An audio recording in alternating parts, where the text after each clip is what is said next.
Авилгатай тэмцэх газрын даргын томилгооны явцад хүн амын санхүүжилтийн асуудал анхаарлын төвд орлоо.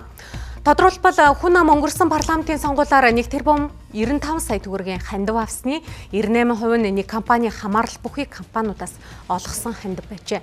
Харин хүн амын даргын зүгээс энэхүү хандивыг үгүйсгэсэнгүй. Гэхдээ улс төрийн намын сонгуулийн хандив ил тод нээлттэй байх ёстой гэдэг тайлбарыг өглөө. Тэр авсан уу гэвэл орж ирсэн нь бол үнэн шүү дээ. Зүгээр л манайхан чинь ингээд ийм нөхцөлтөөр одоо юу гэдгийг за одоо ингээд МСС гэдэг компани ож гаргал гэдэг захирал нь Дорж ханд гэдэг хүн намын даргатай уулзаад манай асуудлыг лоббид ороо маа гэд мөнгө өгнө. Тиймд огт зүйл огт болоогүй байхгүй. Огт тийм яриа бол болоогүй. Нэг хоёрдугаар тэр компани ч бол бүхэл энэ намуудад өгсөн байлаа шүү дээ. Тэгж хэлж өгдөг. Одоо гол нь нөгөө хүн намын санхүүжилт баг байхгүй юу?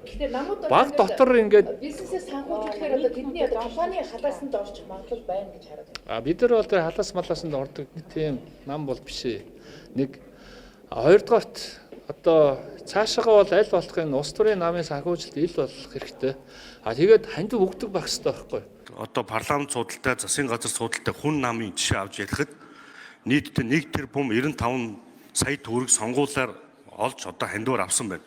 Үүнийхээ 1 тэрбум 45 сая төгрөгийг зөвхөн нэг компани түүний хамаарал бүхий 37 охин компаниас 1 тэрбум 45 сая төгрөг хандив авсан. Нийт сонгуулийнхаа санхүүжилтийн 98%-ийг зөвхөн нэг компани 37 охин компаниас хамааралтай сонгуулийн хандив авсан байгаа. Энэ бол хуульчилсан авилгал шүү. Дан ганц хүн амч бус ардчилсан нам Монгол ардын нам гээд сонгуульд оролцож байгаа бүх нам иргэд аж ахуйн нэгжүүдээс хандиваач санхүүжилтэд бүрдүүлэх хуультай байдаг.